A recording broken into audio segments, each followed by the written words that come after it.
Ages have passed since our scriptures were written. What we have in them is so true today, after thousands of years, as it was then. That is why we believe that they are a pure divine wisdom. Yes, we have achieved tremendous progress in science and technology, and our lives are vastly different from those times long time ago. Yet, if we look closely, the principles of life as enunciated in our scriptures are quite valid today. Having said that, this discussion will take up the subject of speech, the instrument of our communications. We will go deep to establish how our relationships can be affected by our communicating skills. If you would pay close attention, you would have learned a thing or two or more. And by looking inside yourselves, you may make some very significant changes to become better than what you are. We should constantly evolve towards betterment by understanding and incorporating the ancient wisdom. We can help ourselves many more times and leap far ahead in worldly achievements. It is better to acquire this wisdom as early as possible, since the dawn of this wisdom in the late stage of our lives would be of no avail to us. So let us concentrate on this most important aspect of our life, that is our communicating skills. Communicating skills encompass our abilities to speak. We will undertake to explain what we speak, when we speak, how we speak, and to whom we speak. We do so because what we do most during the day is speaking. We cannot live without it. One of the things that differentiate us humans from animals is our ability to communicate through speech. Are we not really fortunate in this gift, which is completely denied to the animals? Our speaking ability makes us what we are.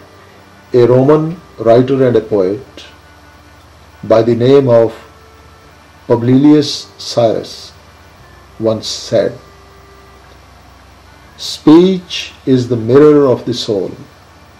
As a man speaks, so he is." Very few of us care to use this capability for our own good and for others' welfare. Much trouble and misunderstanding can be avoided if only we are more thoughtful and gentle in what we say.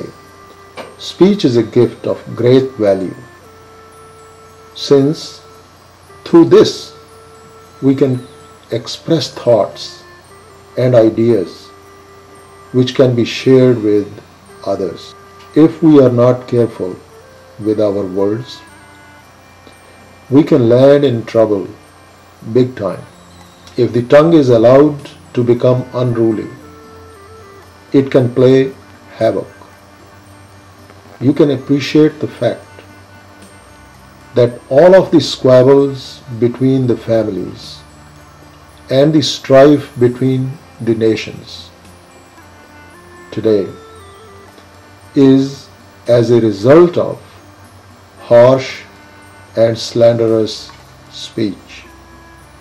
We know this for a fact, that our thoughts find expression through our speech. Bad thoughts bring out bad speech, and good thoughts generate good speech. A French writer, Antoine Rivarol, once said, "Speech is external thought, thought internal speech." Through our speech, we praise or exalt people, pray to God, but we can also insult, injure, and create false hopes and illusion through speech also. We therefore can use speech either for good or for bad purposes.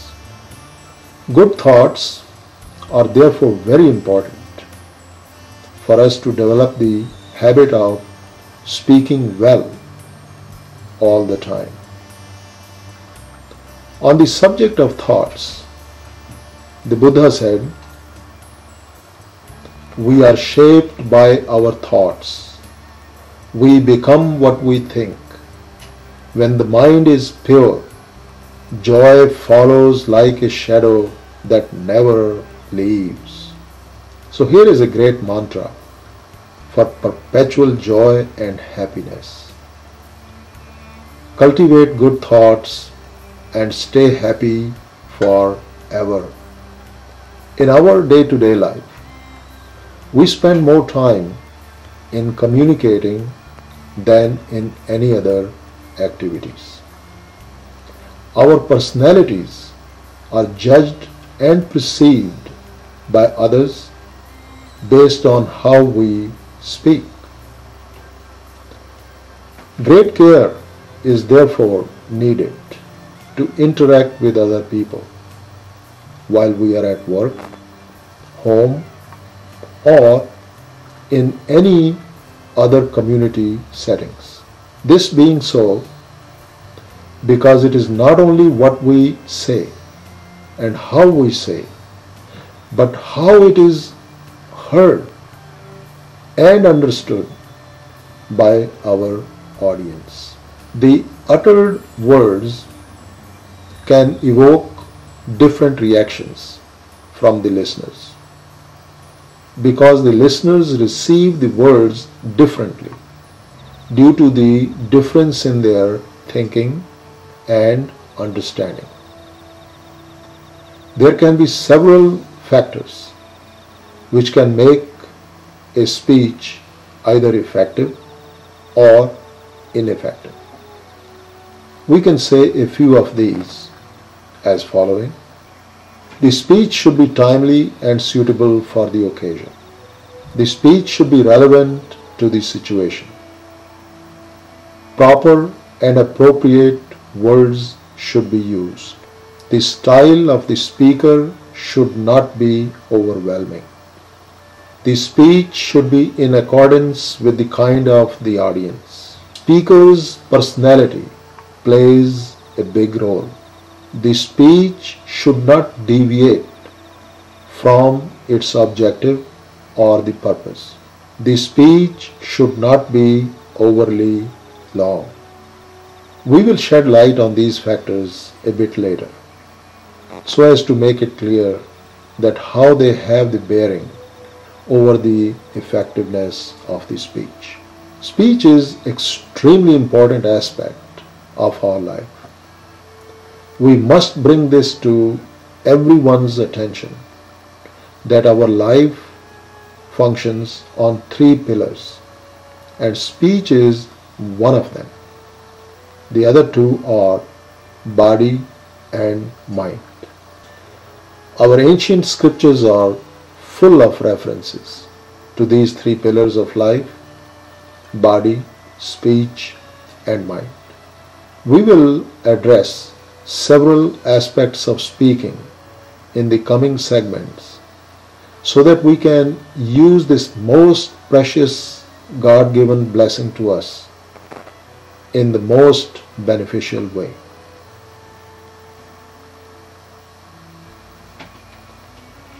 Learning the art of speaking is essential for everyone, especially those who are managers. They have to inculcate special techniques to become more effective in their jobs. These special techniques are not accomplished just merely by reading or hearing about them, but by constant practice. We can address various aspects here which will guide people to be better communicators. First, we will emphasize the fact that by controlling your speech, you can be a better person in every way. In Mahabharata, Vidur says, complete control over speaking is very difficult, but meaningful speech too is not possible for long. Control over speech is achieved by long practice, and that too for some length of time. So this is telling us that we should constantly be practicing over a long period of time to control our speaking. While we should make sure that our speech is meaningful, we should be aware of the fact that our speech can become meaningless if it is too long. Thomas Jefferson, the third President of United States of America, said, "Speeches that are measured by the hour will die by the hour." Long speeches are boring and have no effect at all. Abraham Lincoln, the 16th President of the United States of America, gave a speech at Gettysburg which consisted of just 10 sentences on the occasion of the dedication ceremony after the victory of the Civil War in 1863. And this speech is living through eternity because of its brevity and substance. At one point, someone very humorous person said, "I have decided to discontinue my long talks. It is because of my throat." Someone threatened to cut it. Another humorous fellow said, "A talk is like a woman's dress, long enough to cover the subject, but short enough to be interesting." So in conclusion, your speech ought not to be too long. Obviously, in order to form the habit of delivering only short speeches, you have to tame your tongue, whether it is too much speaking or it is wrong way of speaking. Well, how difficult it can be to tame our tongue. Difficult it may be to control speaking, but it is worth its while. We should draw some inspiration from these words of the Bible. "But the human tongue can be tamed by no man. It is a restless, undisciplined, irreconcilable evil, full of deadly poison. With it we bless the Lord and Father, and with it we curse men who are made in God's likeness. This quotation from the Bible gives us a good lesson in not using our tongue, speaking the filthy words.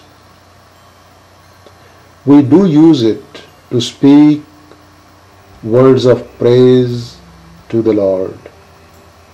We should therefore use the same good words towards a fellow human as we do for God. The control of speech also includes knowing when to stop speaking and when not to speak at all. Too much talking can invite trouble. Here is a good quotation that we should derive some wisdom from its words. Much talking is a source of danger. Through silence, misfortune is avoided. The talkative parrot in a cage is shut, while birds that cannot talk fly freely. This tells us to not talk too much. We should not only be careful in choosing the appropriate words, but also not be extravagant in our speech. Much talk certainly prevents calmness and right thinking. In this regard, the Buddha says that the glib talker utters falsehoods, slanders, speaks harsh and idle words, and after death is reborn in an evil state of existence. We should therefore avoid talking too much. Less said, the better. It may be difficult in the beginning, but with constant practice, we can form this habit. We should be very aware that our minds are frequently dominated by unwholesome thoughts, which can be anger, jealousy, pride, and selfish in nature. Our speech reflects these thoughts of our mind. At such times, when our mind is invaded by unwholesome thoughts such as these, it will be wise for us to not speak at all. If you do speak when you are angry, then remember this quotation by Dr. Lawrence J. Peter. Speak when you are angry, and you will make the best speech you will ever regret. Some unknown wise person said, I have often regretted my speech, never my silence.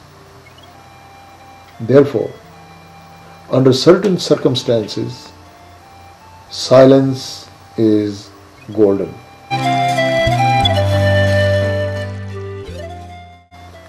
Earlier, we referred to the importance of speaking in a timely fashion. As a speaker, you must realize the importance of delivering your speech, which is at a proper time and is suitable for the occasion. Irrelevant speeches become the laughing stock of the audience, and the speaker loses his prestige and clout. You could be the greatest intellectual, but if you speak at an inappropriate time, or your speech wavers from the central theme of the occasion, you will be subject to personal humiliation and ridicule. You must avoid that situation.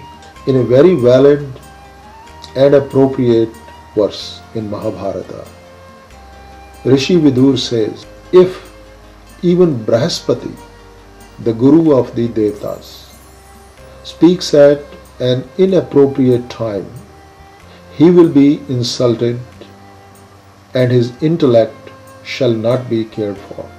This saying of Rishi Vidur is so valid even today.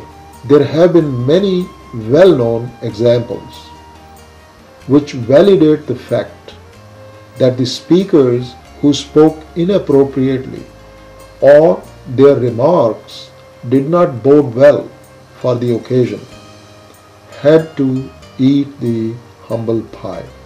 Some eminent politicians lost elections or already held public offices on account of that.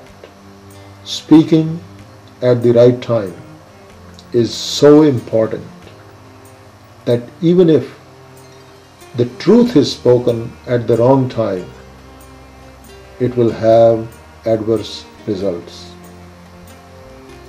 There is a famous Sanskrit saying in this regards which goes like this: speak the truth, speak pleasant things, and do not speak the unpleasant truth.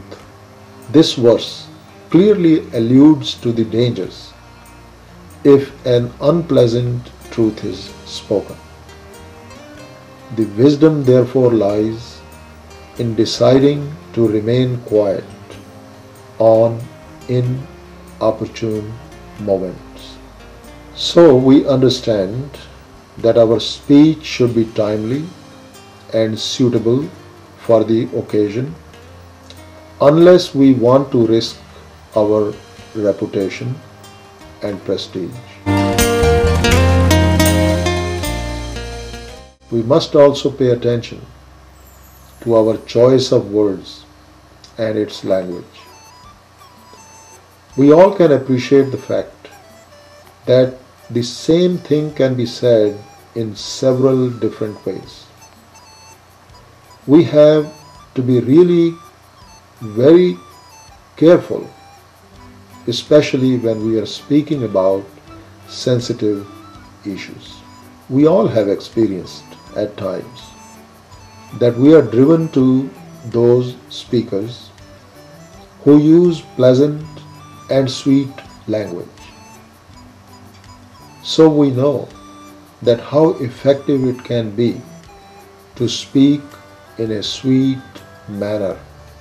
At one point in Mahabharata, Saint Vidur says, something said in sweet and pleasant language is beneficial in many ways, but if said in harsh words, it may be a cause for many troubles.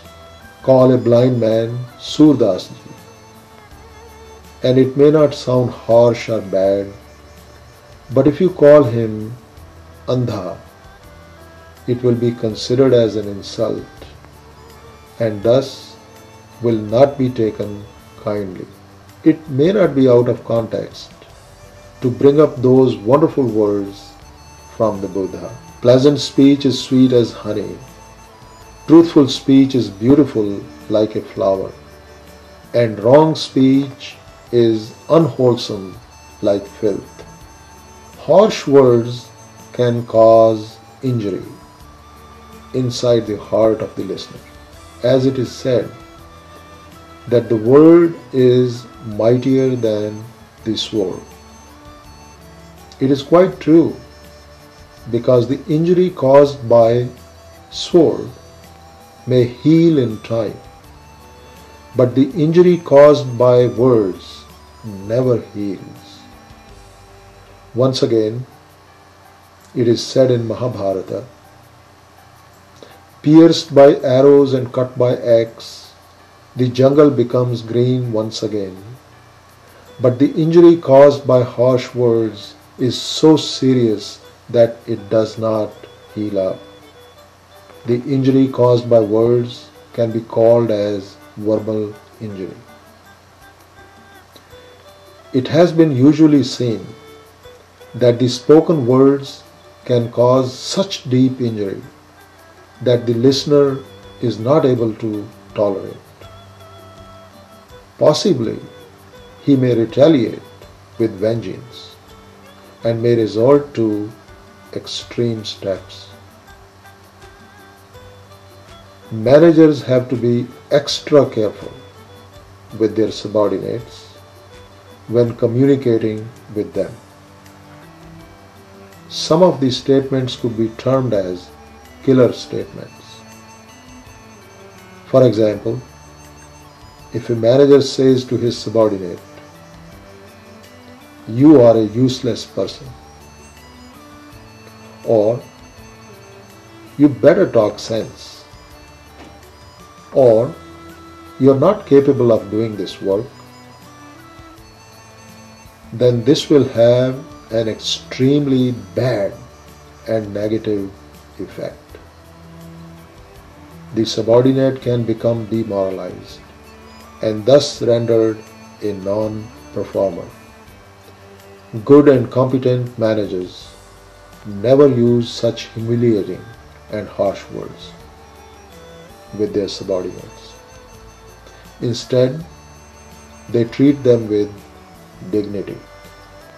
In IBM, the founder, Mr. Tom Watson, had instilled this as the respect for the individual, and it became the core principle of his company.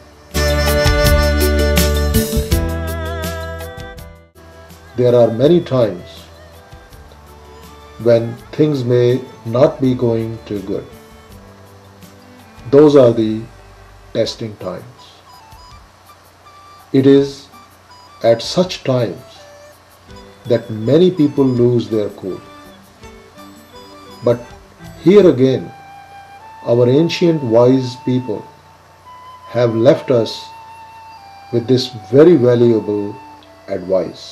While in difficulties and calamities, then wise man should not speak in such words and language which may injure and cause pain to the listener.